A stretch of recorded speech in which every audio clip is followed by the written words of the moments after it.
some of you have been here before, and I really appreciate you coming week after week, and some of you is new. Just to explain, why we're doing this. There's really two kind of reasons. We started off having meetings at 4 o'clock on a Tuesday afternoon when we went working remote, more as a way of getting socially connected, and then we kind of kept this going over the summer, where we talked about how we were opening up in the fall. We felt that really would be good to keep this going, but really to make this more focused. So we want people to be able to have an opportunity to connect around the school, both our students, our faculty, our guests.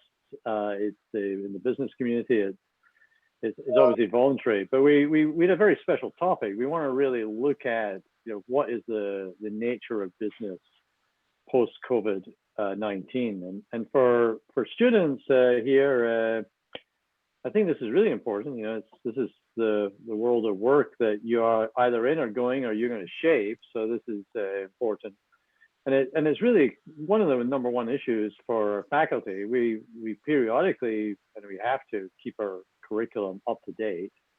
But I think there's an opportunity here that we really need to kind of look at, in terms of what is business really going to be like, and therefore what should we be teaching. So the way we do this is we've been doing this, has been inviting a guest from different parts of industry, and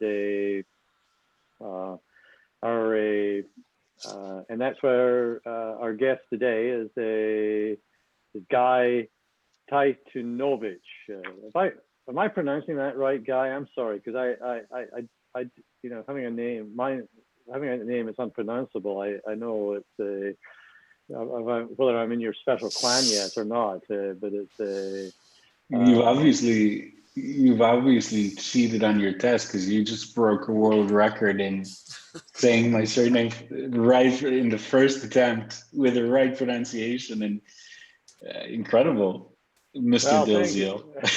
Well, thank you. So Guy is the format for this is going to be very simple. Some of you, I know we've got some guests also from the business community. I haven't been here before. So, Guy and I are going to have a conversation for 15 or 20 minutes. And if we could just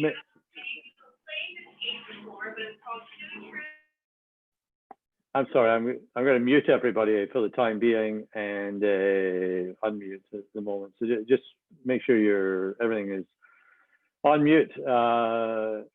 But so Guy and I are going to have a conversation for 15 or 20 minutes, and then I'm going to divide into little groups and give you a chance to have a discussion about the topic, post-COVID world, and to ask questions of Guy. And Guy, I think is really qualified. First of all, I want to thank Guy, doubly over for coming, because Guy is actually speaking from Tel Aviv, and he's very gracious. He and I had a conversation last week about getting ready for this, and it only occurred to me afterwards that this is actually 11 o'clock at night in Tel Aviv. So I appreciate you staying up late to do this. You never sleep. And so the Guy is running a global company, as you hear about, a company called CHEQ. It's a cybersecurity company, and we're going to talk about what the nature of that business is a little bit more in depth in a minute. Guy started off his career, I believe, about 15, 16 years with a Unit 8200, right? Which is, for people in the cybersecurity area, is a well-known unit dedicated to Israeli national security and national intelligence, and actually an incredible unit, not only for national security, but for, as you'll see from Guy, as a spurring on, for reasons I'm not sure anyone's really studied yet, spurring on entrepreneurial activities. And when I say entrepreneurial activities, Guy is actually on his, this is his third entrepreneurial company. He previously, he founded Adzouk, then BigaBid, and now CHEQ. So CHEQ for those who haven't looked it up. So so welcome. We are recording this session, and that's with Guy's permission, and just mention that. And so Guy, welcome. And I think it'd really be good just give a quick overview about what CHEQ does, and then we'll talk a little bit about why it does what it does, and then what's happening in this world, okay, today, okay? So can you hear me now? I can hear you. Yeah, that's good. So team, thanks so much for having me. This is really fun. I don't get to do these too often. Go back to the roots. So hi everyone, my name is Guy. I come from the desert, a small place called Israel, Tel Aviv specifically. For the last 2 years, I've been living in the States, actually in New York. But then my wife decided about a month ago that we've had enough, and we need to go back home to do COVID with family. And I am 36 years old. I'm a graduate of 8200 unit, as Murray mentioned, which is, as Murray mentioned, a pretty well known in the Israeli high-tech community to bring out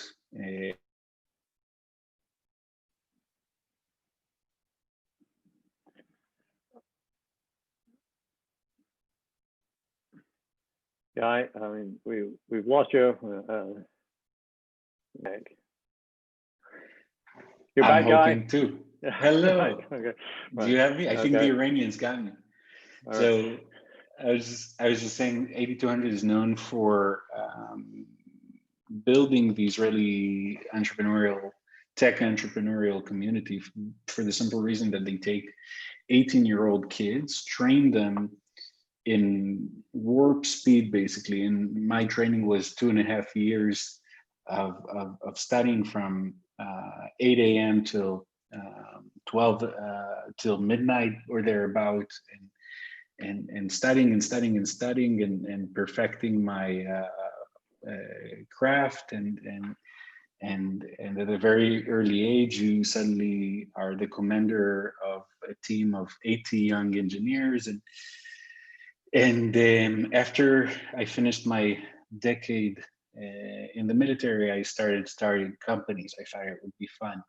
The first company I started was, of all things, a digital ad network. I was young and stupid, or younger and stupider than I am currently, and I thought it would be fun to start a business. And not like, since I was 7 years old, I've been dealing with cybersecurity and sitting in front of the computer, and I had thought it would be a good idea to start, a business that didn't have a product but was just selling and buying. And we did every mistake known to man business-wise. And because the opportunity was so big and the void was so big in the market for what we were supplying, we ended up accidentally succeeding, and we sold the company about 4.5 years ago. I started another company, mostly as an advisor or chairman. And then 3.5, 4 years ago, I started CHEQ, which was kind of my opportunity, a platinum album, kind of. I had wanted to connect the two the 2 points that I was very passionate about in terms of business. One being cybersecurity, and which is my alma mater and where I come from and what I know to do. And the second one was, the first company that I had started was a digital ad network, so the world of advertising. And back at that point, there was a huge problem in the world of internet advertising, of digital advertising. Advertisers were shifting budgets away from the internet and back to offline, print and television, which is anti-progress and ridiculous. And for 20 years, online marketers have been telling advertisers, you got to spend all your money on the internet, not on ads on the Big Brother TV show or Survivor, because in the internet, everything is addressable, everything is targetable, everything is measurable. But the advertisers, after about 20 years, were saying, no, no, no, no, no, that's all good and well, but for some reason, I don't get a positive ROI, a positive return on my investment when I spend my ad dollars on the internet. And the first one to say, okay, I'm out, get your act together, guys, internet dudes, or we're not spending with you anymore, was Procter & Gamble, who at that point was the biggest advertiser in the world. And they took about a year's break from advertising aggressively on the internet. To me, that was a red flag. I was thinking, not just that there's an opportunity here, if I can get them to get a positive ROI, but also that the free internet concept is at risk, because the news that you're now that there are tons of paywalls because we're not done yet with our mission, but news is largely free nowadays. No one almost gets a subscription to a newspaper, and the vast majority reasons for that is paid advertising. That's the fuel that keeps the internet free. And I thought to myself, well, the problem, obviously with them not getting a positive ROI is that not everyone consuming those ads, viewing those ads, is a human being. A lot of them are bots. A lot of them are non-human.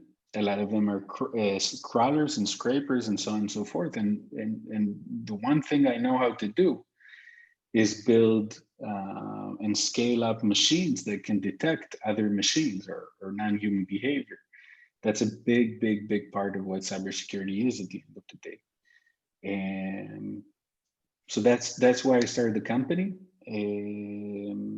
And it's been fun. We're now working with about 15,000 paying customers worldwide, from VSBs who pay us, very small businesses who pay us $15 a month, to large enterprises paying us north of $5 million a year,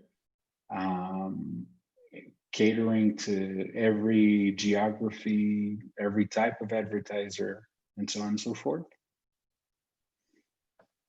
And so during the pandemic, how is, because you're operating worldwide, I mean, how has that been bad for business or good for business? It's been epic.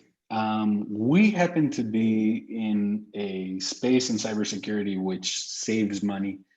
And the good thing about advertising and being cybersecurity and advertising is that, again, everything is measurable and everything is assigned with a dollar figure to it. So whatever value we bring to our customers, they could literally measure and put a dollar sign onto it, which is not the case, for instance, if you're selling DDoS protection technology. Here there's an immediate and very easily quantifiable dollar effect. And in a global pandemic where everybody is trying to save every single dollar that they can, we are benefiting. Not very politically correct to say, but it's crises are typically good for anyone in the money saving business. So it's been great. And the more surprising thing, I think, than anything is that I was an intelligence officer in one war and the tech CEO in two wars. And where missiles were being fired on Tel Aviv. And work from home is not a strange concept for me. Like, Israeli companies typically have some experience with that. But when we went in, like March, when we went into the first kind of global lockdown, the thing that stressed me most was the lack of productivity. I mean, we were thinking that this is going to last a pretty long while, as it has, and we were thinking that how do you maintain company DNA in 6 months, 2 years, etc. of lockdown? How do you maintain productivity? How do you maintain a team spirit? And I think what almost every tech company has discovered is that we've been wasting money on commercial real estate and paying rent for offices. I'm joking here, but essentially productivity has not been damaged whatsoever. The opposite is correct. It's been boosted. And how do you maintain? Because we had this discussion with a couple of our previous speakers. I mean, what kind of things have you been doing to maintain or increase team spirit? Because my understanding, your teams are not only in Tel Aviv, you've got teams around in Silicon Valley, and is that right? And some other places. We've got offices in Tel Aviv, Tokyo, Sydney, Chicago, LA, San Francisco, New York, and Shanghai. I think I covered all, and it is a challenge, but not something that can't be easily solved with some creativity and a lot of fun.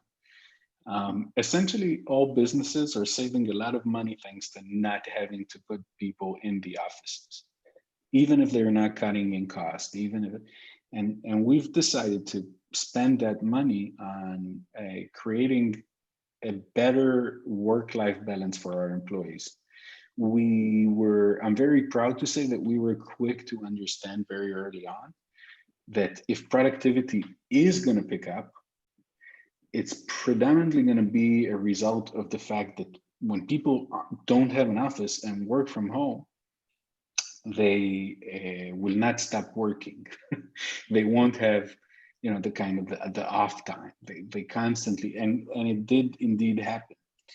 So what we did was we filled up a lot of their time. We spent the saved money in filling up a lot of their time with recreational activities. Some of it for the entire company together, some of it for the entire country, as in the team in, say, the US, for instance, or in the team in Israel.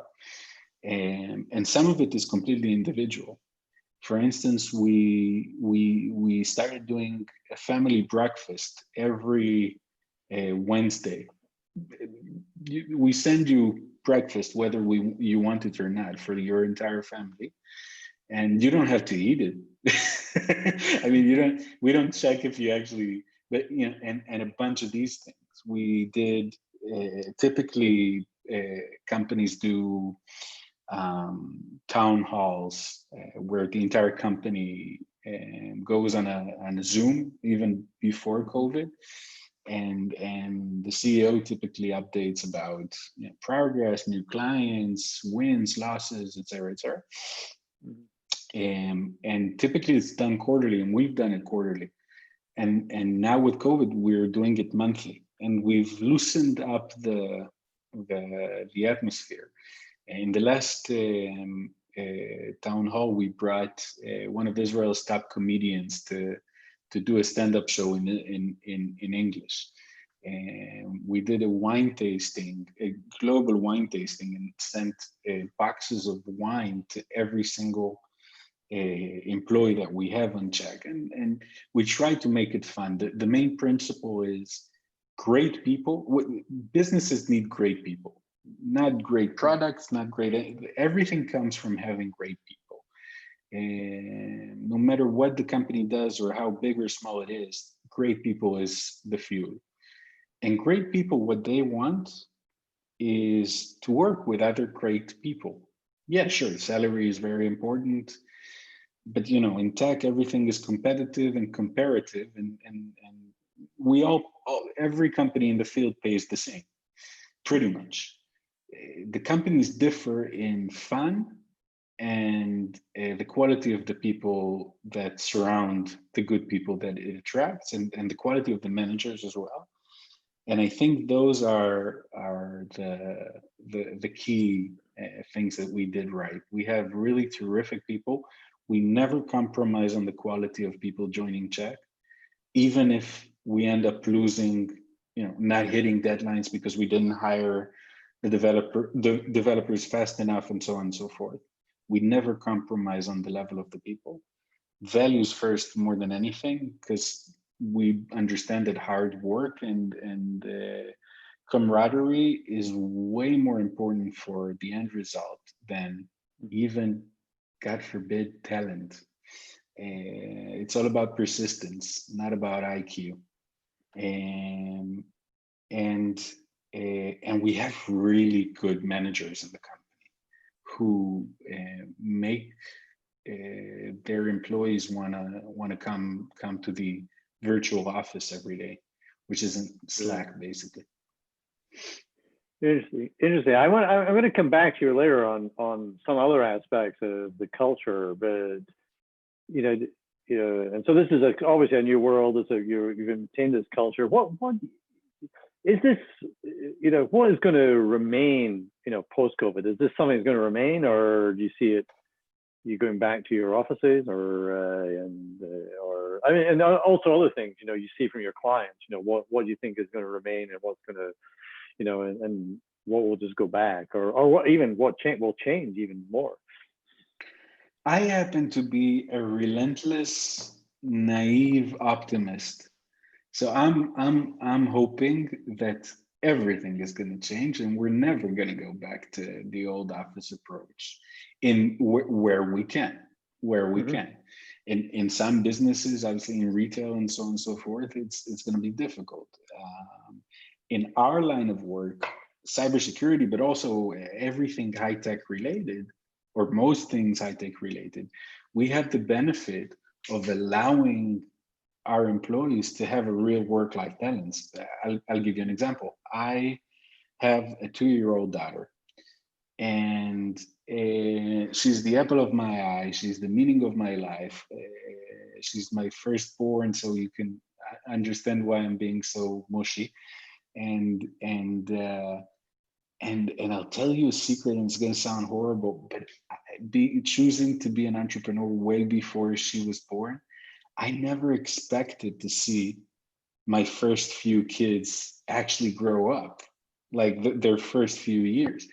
It's and the first year of her life, I literally didn't. I was seeing her only on weekends, basically, because you work 25 hours a day. And now, even though I'm working like crazy, I'm doing it at home. I get to see my kid grow. It's life-changing. It's incredible, and work is only positively affected by it. So I'm really hopeful that in my neck of the woods, in terms of industry, in terms of the startup ecosystem at the very least, there's going to be a lot more work from home. But with that being said, I'm also mindful of the fact that it also could have extremely negative effects over other types of industries. For instance, where our offices are around the world, whether it's in Tel Aviv or in Silicon Valley, it's an area that's filled with startups. If those startups shut down their office, or if 50% of the employees in those startups start working from home even 2 days a week, then the entire surrounding area, the surrounding economy, the restaurants, the stores, etc., would have to shut down because they'd have no circulation. And so my 2 cents is, I think that Google, Amazon, Microsoft, etc., Facebook are going to lead the way and are going to move away from commercial real estate, from offices, as much as they possibly can. And I'm really hoping that would be the case, because I think overall we would prevail if that we would benefit from that. And do you think that this world that you're in, around, improving the ROI in digital marketing, because you're able to get rid of, the non-humans who don't consume. I mean, this is my last question before we break into growth. So I want people to understand, this market and cybersecurity, because it's a little bit, it's a little bit different. I can always see that in other functions, somebody wants to gain an advantage. I create ransomware, and I want to extract money. I steal files because I want intellectual property, or I want you to divert money into my bank account. I see all these things, these are just criminal activities that keep going that we try and prevent. This is a kind of very interesting one. This is a sort of artificial technology. I'm trying to understand, is there something that would disrupt that would make your business, and mean you would have to do startup number 4? Hopefully. I don't think I'm going to be done ever. But for me, it's my passion. I'm not a very good artist, but what I can create is startups, is technology, and that's my art form, and that's my self-expression, kind of. That's what I put out there in the world. So definitely, I'm hoping to have many more things, hopefully more important, more contributing to mankind than just protecting advertisers. But in our own way, yeah, it's a unique twist to cybersecurity, and taking government level, military grade technology and using it to clean up the internet from soiling the fuel of the internet, which is advertising dollars. Mm-hmm. Well, what is the motivation of people who create bots? I'm sorry, that's what I'm. I completely misunderstood. Maybe it's a simplistic question. I'm sorry. No worries. The motivation is money. The vast majority of bots that we see nowadays are, in terms of advertising related bots, are what we call nuclear windfall. So imagine a fraudster starting a website, a news website, to make money, obviously.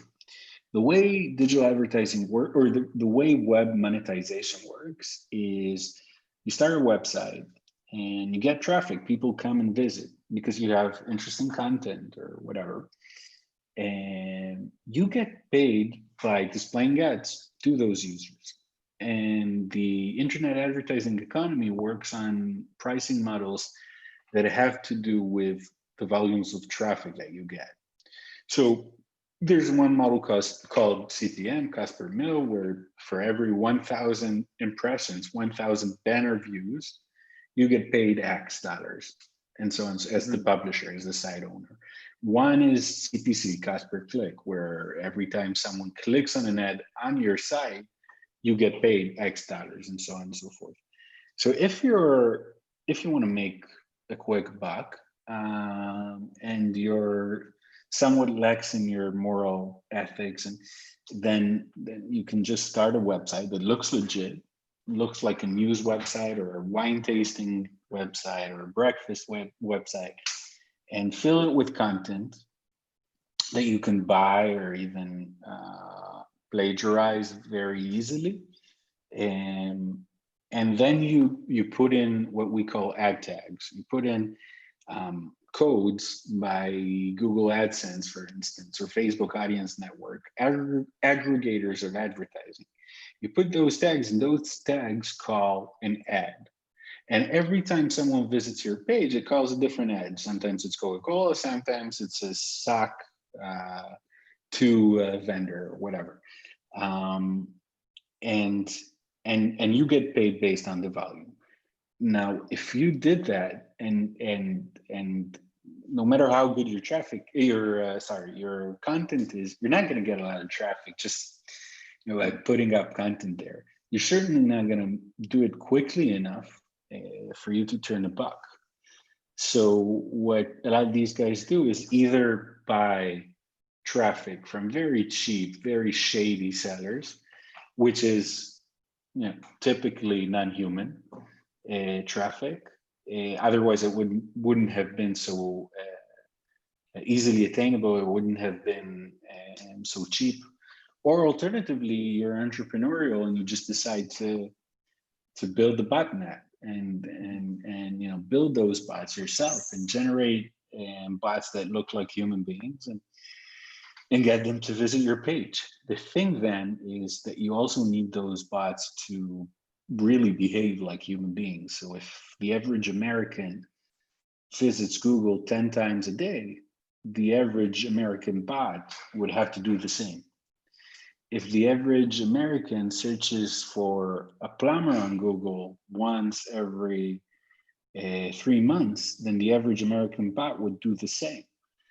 And the vast majority of fraud comes from these bots on Google, CNN, Facebook, and so on and so forth, because they have to behave like human beings. Oh, that's great. No, that's good. I now I really see the problem, and and I can see how that costs. It costs millions, and so we'll come back to this. I'm going to break everybody into small groups now, Guy, and we're going to do about 10, 12 minutes. It's going to be small groups. I always explain, it'll be mixed groups, so you have to introduce yourselves quickly. Guy, I'll deposit you. You'll probably get into a group, and Sure. I'm going to and then we'll come back and then post questions, and then we'll keep having a discussion. We'll use that as the basis of a discussion. So remember, any questions for Guy, but also and particularly questions and discussing about how this world is going to look post COVID-19. So thanks. Okay, I'm breaking you in now. You'll get the instructions.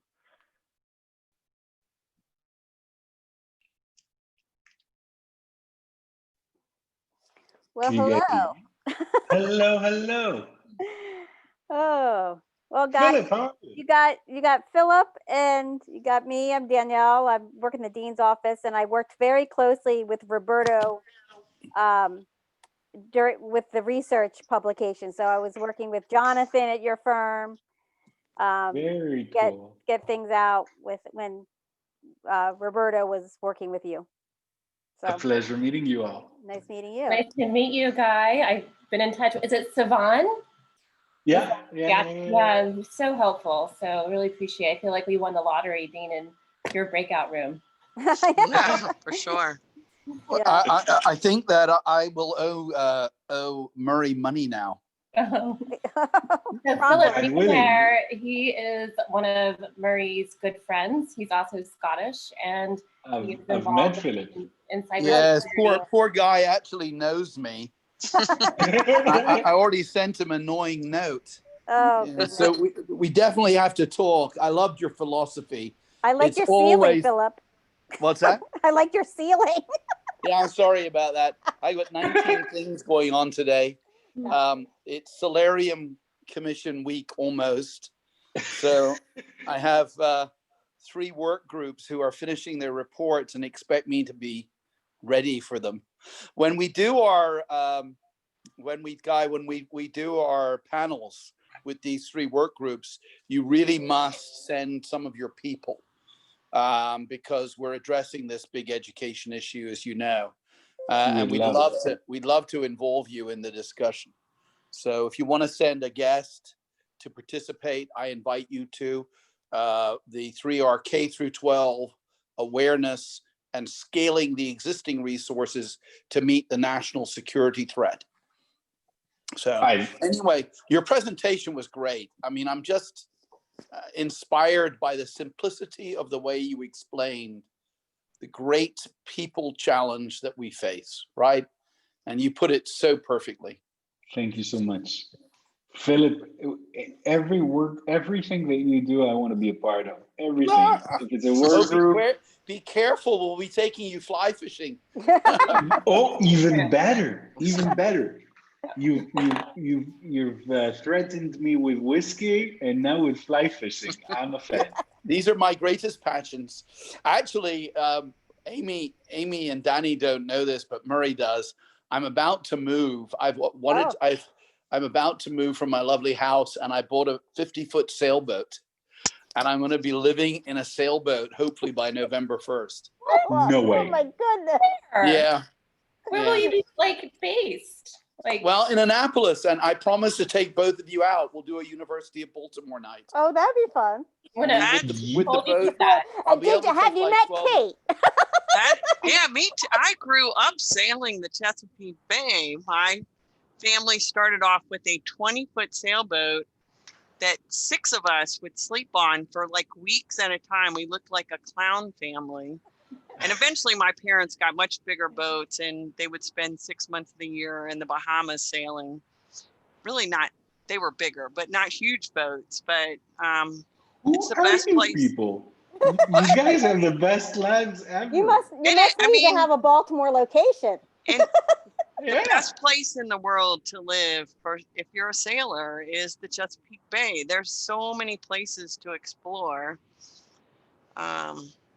It's just Where awesome. is that? In Maryland. In Maryland. Oh.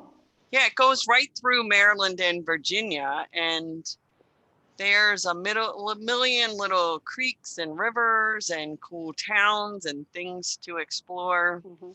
And sailboats, I mean, you have to buy them, but it doesn't cost anything to travel with the wind. My dad is a retired judge of all things, but he's been retired for a long, long while, for 20 years. And he's just now discovering this wonderful new thing. I don't know if you've heard of it. It's called Facebook. And we're suffering the consequences. And my daughter, who I was talking about earlier, she's his first grandkid first. So that's new to him too. And the two are conjoined by the hit. Like it's his 2 new things. So they mix. Every time I discover new things about my daughter through my dad's Facebook of all places. And my dad is like, he's a tough dude. He's an Israeli judge. He's not a man of many words unless he's writing Facebook statuses, apparently. And I get to see a whole new side of him. And so does my wife. And yesterday she was telling me, I just think he's been retired for 20 years. He's already done everything there is to do. So he's bored. So Facebook and, we suffer. Grandchildren of Facebook. Exactly. And I was telling her, are you kidding me? If I have 2,000 years on this planet being retired, I'm still not going to be bored. I'm going to do so many crazy things. And one example that I gave her was that I'm going to go sailing. I'm going to go live on a boat together with her, and hopefully, and we're going to sail around the world. And then she said, honey, you vomit after 20 minutes on the boat. And now you guys are telling me that you all live on boats. Yeah, my husband's a maritime attorney, so we have friends with boats. That is so cool. Oh my God. Is that like a Maryland thing? Sure. A lot of people. Yeah. Definitely. But you should also go in the British Virgin Islands. That's a great place to sail because all the islands are pretty close, or the Bahamas. Lots of wind, not hard to navigate. And you'd be surprised, there are so many people who just bum around on boats. I can think of no better use of my existence than to bum around on a boat. If we can ever have you as a guest at UB in person, you're going to be plied with whiskey, sailboats, and fly fishing. So beautiful. I will ask Sivan to book my trip for tomorrow. Yeah, so I'm going to sail around the world in her, but I'm going to do it over the next 10 years. That's awesome. What kind of boat did you get? I got a 50-foot Gulf Star. Oh, all right. And did you christen her with a name? Not yet. She has a name. I mean, she's not new by any means. The new boats, the fiberglass is too thin for me. I want heavy, old-fashioned fiberglass that's icebreaker quality. Yeah, safe over speed. You know, I'm not. 8 knots is fine for me. I don't need to go 11. When you're going 8 knots, it feels like you're going 40 miles an hour anyway. So. Yeah, that's true too. Well, Guy, we didn't ask you any questions, so hopefully the group, when they come back in a couple minutes, will have some good questions. Oh, you're back. No, but like we're all in this together. We're the most fun group. Exactly. Exactly. All Oh, look right. at that. Look See, at that. we have to go back. Murray expects us to be serious Damn when we it. return. Well, I just hope Murray will take you up on that wine tasting thing for. I can put you in touch with Aberlour Whiskey, and they'll do a Scotch whiskey tasting with some of your groups. Ooh. That would be incredible. Oh, I will do it via email, and he'll work out the details with you to see if they have anybody over in Israel or through your U.S. office. Okay. So Philip, I'll make sure you incredible. have Guy's contact info and his assistant. I've got Guy's email. Oh, okay. Yeah. I already sent him a note to annoy him. Oh, Philip. You could never. You could never annoy me. I'm an Israeli. I'm resilient. Besides, remember, I worked in Israel for several years. Was honored to do so. Right. I loved it. Bye bye. Bye bye.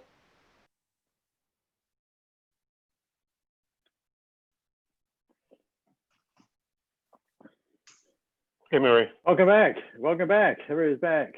Good. I think almost everybody. Is everybody? Looks like almost everybody's back. So good. Well, thank you. So what I would encourage you is to post some questions, and I'm also going to assist in this with Danielle. Danielle, you're blowing our cover. Don't tell him. It's. I thought that was fun though. Oh, that was epic. Yeah, that is. Group one had the privilege of having Guy, but we didn't talk about anything but whiskey, sailing, and fly fishing. We didn't. No.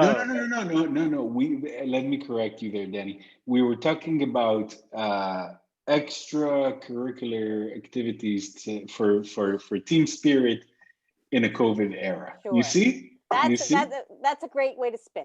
Excuse me, I was the serious member of our team. I commented on the fact that Guy's description of the human capital element was perfectly presented. That's true. Philip was. Thank you so much, Philip. You may quote me on that.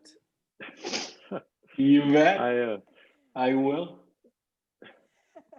That's good. So I know group one was the best, but other groups, other questions, or I mean, as you're putting the questions up, I actually do have a question that's sort of related to that, but I'm actually, wondering about this training you did early on. Do you see that in your other entrepreneurial startups? You're very early on. You start off as an engineer, but I think you said within 18 months or so, you're now managing a team of people under a sort of a military command, right? And so, my experience of, in most engineering functions and careers, you don't often get, there's some rare exceptions, you don't often get that opportunity to manage other people quite early on in your career. And so do you feel that personally was a bit, big contribution for you and affected you, but do you see that with your other, peer entrepreneurs from Unit 8200? You bet. I think the most important thing I got from the billion years that I spent in the defense intelligence was that. It wasn't the cybersecurity training. It wasn't those kind of tools that we were getting. It was the best business management school that I could think of, because you're literally managing people who don't get paid the salary. In Israel, it's mandatory to join the army for men for 3 years and women for 2 years, and so you're managing people who get $100 a month, who could easily get out. I mean, it's mandatory, but you could get out if you fake a seizure. And who are in the most unmanageable period of their life. Like, we are human beings at 18 years of age are not very manageable. Ask any parent in this group. And we're dealing with human lives, and we're constantly doing it under fire, as we say, quote unquote, as in under, we're in stress is evaporates 10 seconds after you start that kind of role, and you lose the capability of even being stressed until you become a parent, and apparently it gets back to where you started. In terms of being stressed, but it really is the best training that I could think of. Being thrown into the water at such a young age, at such a young stage, with such little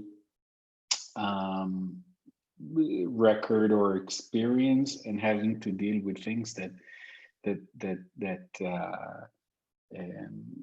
save human lives. And we have a say in the Israeli Navy SEALs.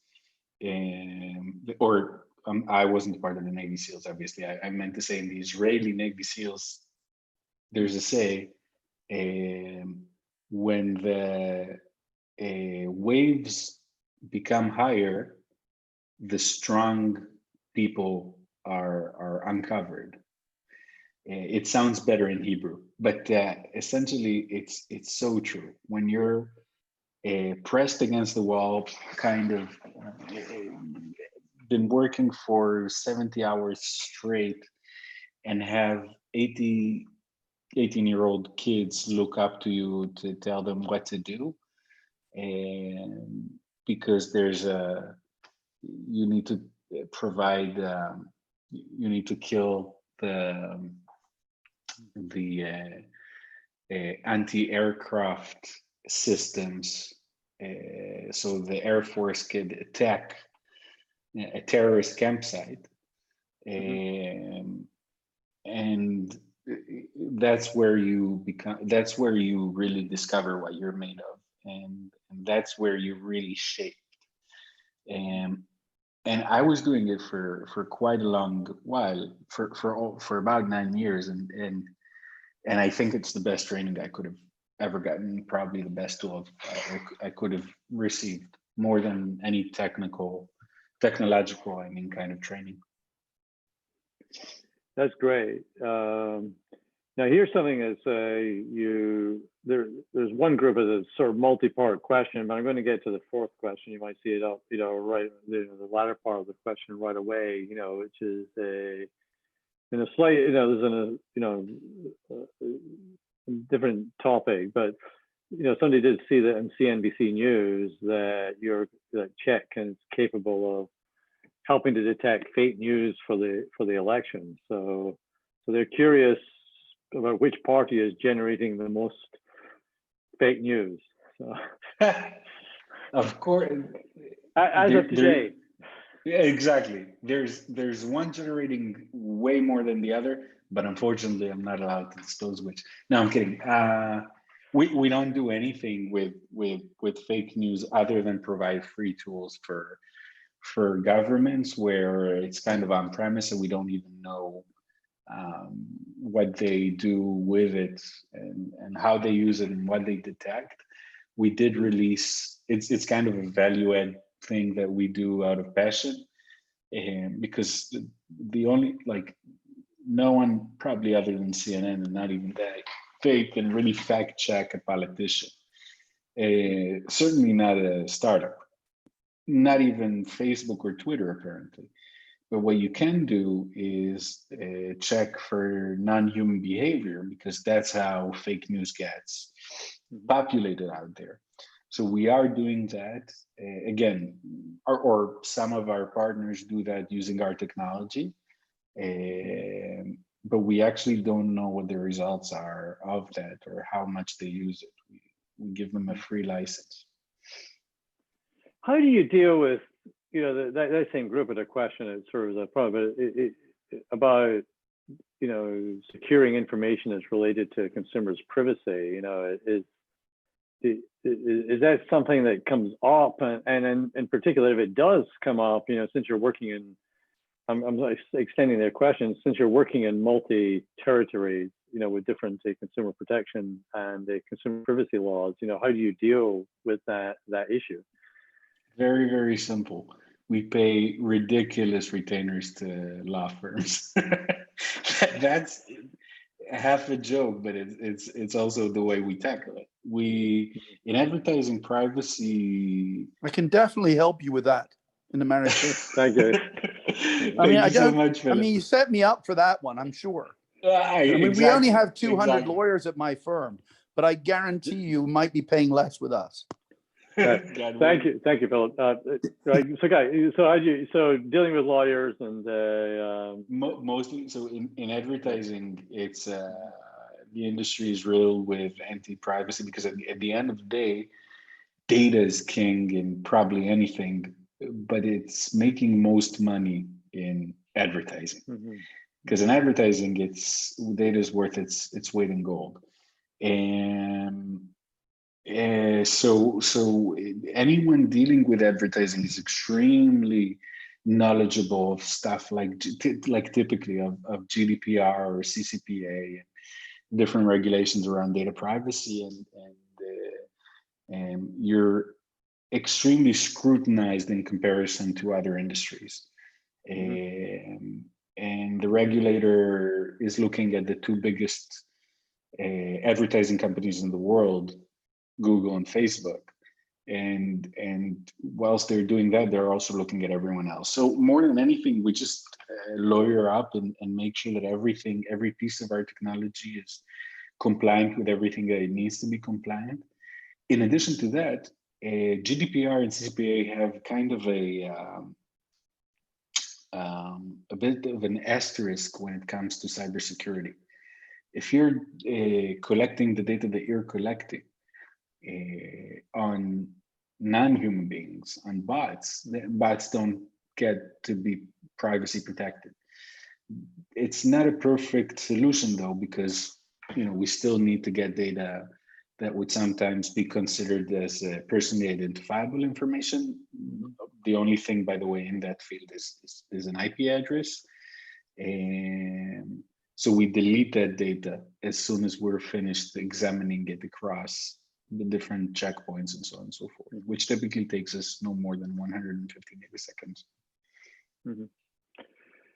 And so what just to go back to a little bit of the discussion we had earlier on, I mean, when you think of this world post-COVID,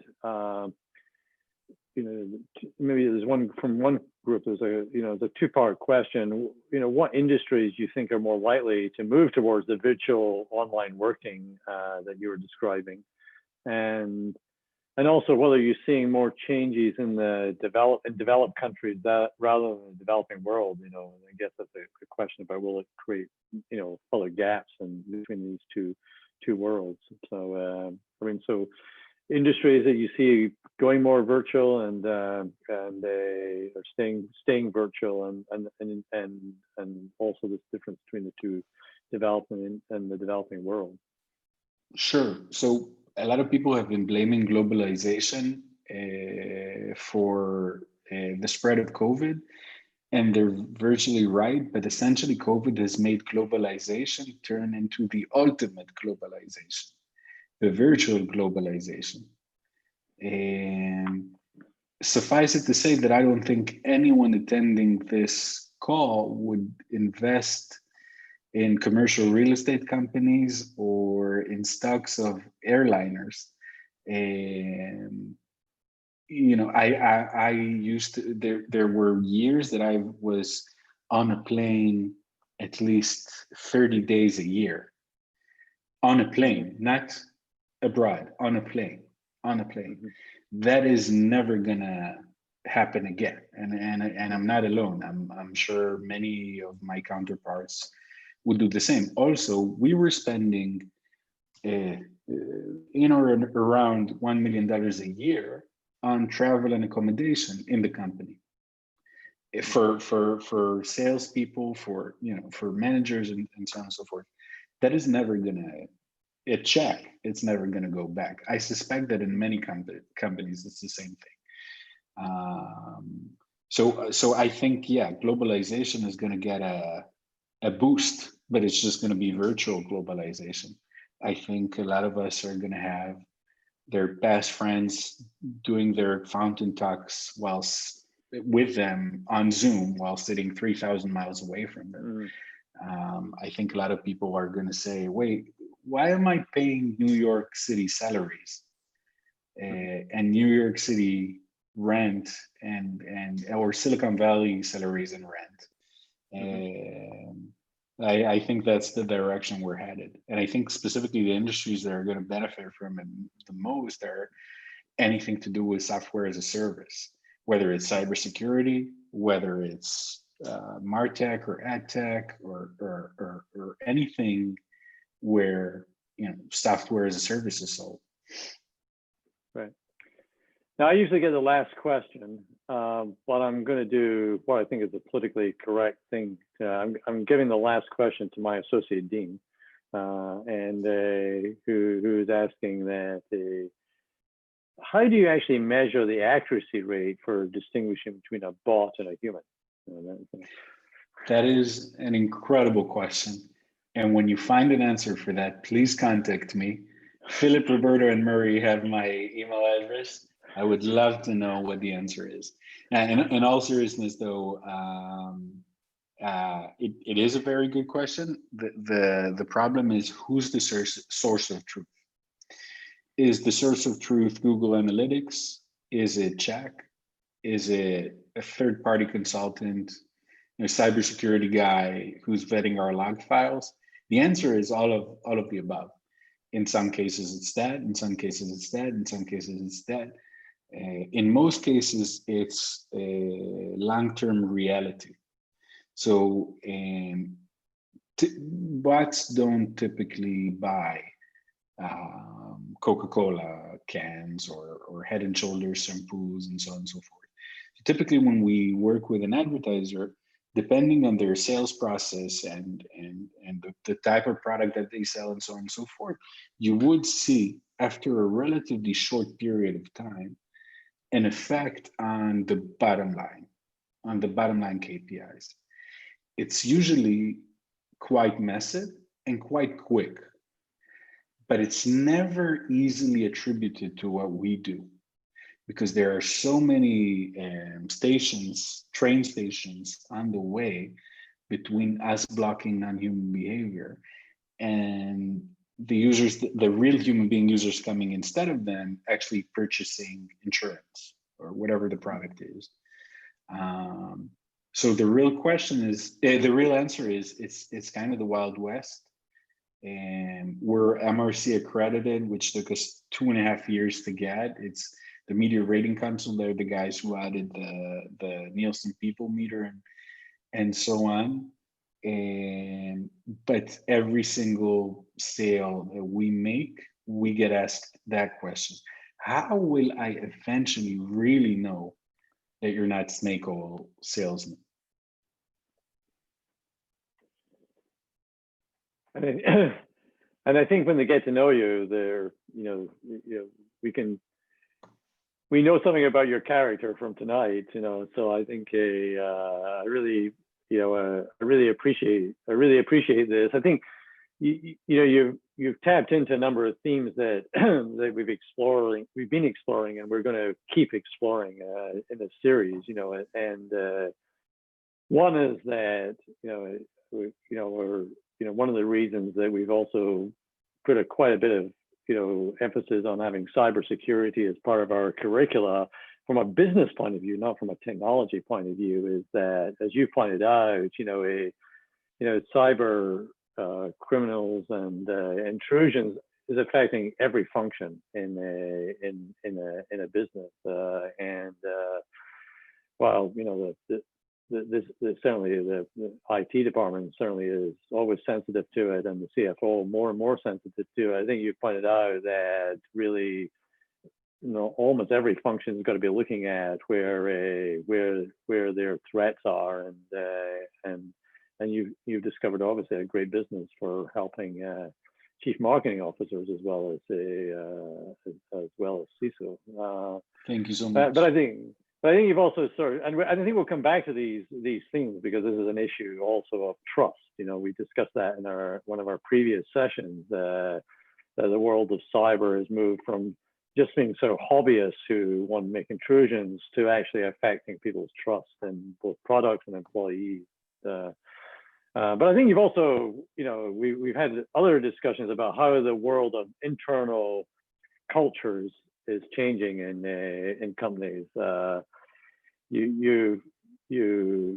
haven't flown you to Baltimore, but you have cost American School some money, because I've had several bits of chats where several of my colleagues are expecting either breakfast or wine. Some colleagues want both. Wine and breakfast. One colleague. It was horrible.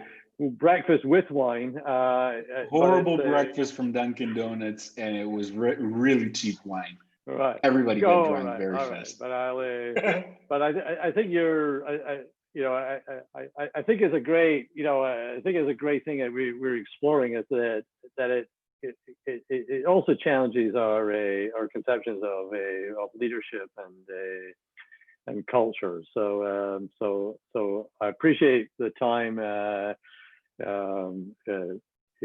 should say that Guy's a good friend of the school. He's joining us. He's joining our cyber industry board, and Roberto Cavazos, who's in charge of cybersecurity and risk in the school, is working with them. So I appreciate it, and I appreciate our partnership. So I'm going to let you go to bed, because you probably, if you've got a 2-year-old, you're probably going to have to, if it's not work, you're probably going to get woken up quite early. So I'll let you go. And I thank you. I remind everybody, next week it's Georgette Kaiser from Kalau Group, and actually there'll be some continuations of it, because it's one issue I was talking about this morning, about how she's interested in how the companies that she's working with in her portfolio and on the board have had to switch very carefully, very quickly in this world, and around technologies and also around cyber. So I think we'll continue. We'll be able to continue that discussion. So thank you. Okay. Thank you so much, everyone. Thanks for having me. Bye-bye, Guy. Take care. Thanks, Guy. Take care.